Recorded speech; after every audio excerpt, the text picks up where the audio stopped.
যেই দোয়া পড়লে আসমান থেকে ধূপ করে একটা বস্তায় টাকা পড়ে যাবে, আপনি ঋণ দিয়ে দিবেন, আপনার স্থাবর সম্পত্তিতে হাত দেওয়া লাগবে না। অনেক লোক বলে, হুজুর ঋণ পরিশোধের আমল শিখায় দেন। আমার বিয়ে উপলক্ষে 8 ভরির বেশি স্বর্ণের মালিক হই আমি। বর্তমানে আমার স্বামী বড় পরিমাণ ঋণ থাকায় এবং আমার আর্থিক অবস্থা খারাপ থাকায় আমি এখন জাকাত দিতে অসমর্থ। আমি যদি 3 থেকে 5 বছর পর স্বাবলম্বী হওয়ার পর জাকাত দেই, তাহলে এক্ষেত্রে বিলম্বে জাকাত প্রদানের ইসলামের বিধান কি? জাকাত ওয়াজিব আলাল ফওর। ইসলামী ফিক অনুযায়ী যখন জাকাত আবশ্যক হয় তখনই দিতে হয়। যদি আপনার মনে হয় যে এখন জাকাত দেওয়ার মতো ব্যক্তি আপনি খুঁজে পাচ্ছেন না বা আরো উপযুক্ত ব্যক্তি পাবেন, তাহলে টাকা আলাদা করে রাখলেন, হিসাব আলাদা করে রাখলেন, একটু পরে দিলেন, ঠিক আছে। বাট শুধুমাত্র আমার এখন দেওয়ার মতো টাকা নেই, এই অজুহাতে আপনি জাকাত 2-4 বছর পিছাতে পারবেন না। আপনার 8 ভরি স্বর্ণ থেকে খুব সামান্য পরিমাণ বিক্রি করলে কয়েক বছরের জাকাতের টাকা হয়ে যাবে। আমরা বেশিরভাগ মানুষ চাই আমারটা আমার কাছে থাকুক, আমি এক্সট্রা ফাওটা দিয়ে কোন রকম জাকাত দেওয়ার চেষ্টা করব। অনেক লোক বলে, হুজুর ঋণ পরিশোধের আমল শিখায় দেন। আমি বলি, ঋণ পরিশোধের আমল হলো স্থাবর অস্থাবর সম্পত্তি বিক্রি করে ঋণ দিবেন, এটা হলো ঋণ পরিশোধের আমল। বলে, না হুজুর সেটা না তো, আমি দোয়া চাইছি, একটা দোয়া শিখাই দেন।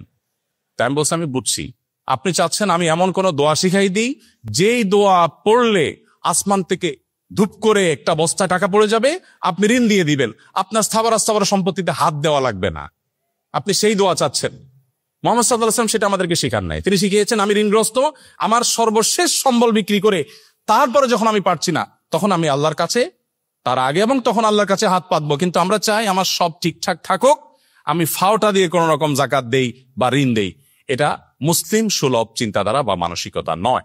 নবী সাল্লাল্লাহু আলাইহি ওয়াসাল্লাম বুখারীর হাদিসে বলেছেন, কিয়ামতের আলামত সমূহের মধ্যে থেকে একটা হলো জাকাতকে মানুষ জরিমানা মনে করবে, দণ্ড মনে করবে, দিতে চাইবে না। জাকাত দিতে পারা তো সৌভাগ্যের, এটা আমার আখিরাতের অ্যাকাউন্টে জমা হচ্ছে, আমি সওয়াব পাবো। তাহলে সেক্ষেত্রে আমার কেন সামান্য অংশ বিক্রি করে দিতে কার্পণ্য হচ্ছে বা দ্বিধা হচ্ছে? এটা করা উচিত নয়। অবশ্য মেয়ে, এখানে প্রশ্ন বোঝা যাচ্ছে না, আপনার স্বামীর ঋণ আছে তাতে আপনার কি? আপনার স্বামীর ঋণ আছে তাতে আপনার কি? মুশকিল হলো স্বর্ণের মালিক আসলে কে, এটা ক্লিয়ার না। এটা কি নারী নিজে না তার স্বামী? আমাদের দেশে এক্ষেত্রে একটা বড় বড় ধরনের গোজামিল আছে। স্বর্ণ দিয়ে দেওয়া হয় মেয়েকে, যে তোমাকে দিলাম, মোহর হিসাবে দিলাম, ইত্যাদি ইত্যাদি।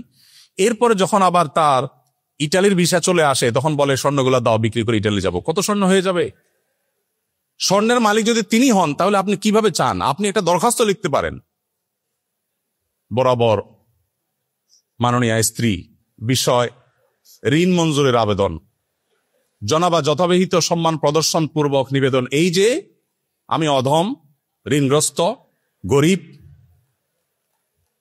আপনি আমাকে আপনার স্বর্ণ বিক্রি করে লোন হিসাবে দিলে আমি সেটা যথাসময়ে অমুক সময়ে পরিশোধ করিব, বাধ্য থাকিব, ইত্যাদি ইত্যাদি। আপনি দরখাস্ত করতে পারেন, কিন্তু আপনি তো অর্ডার করছেন।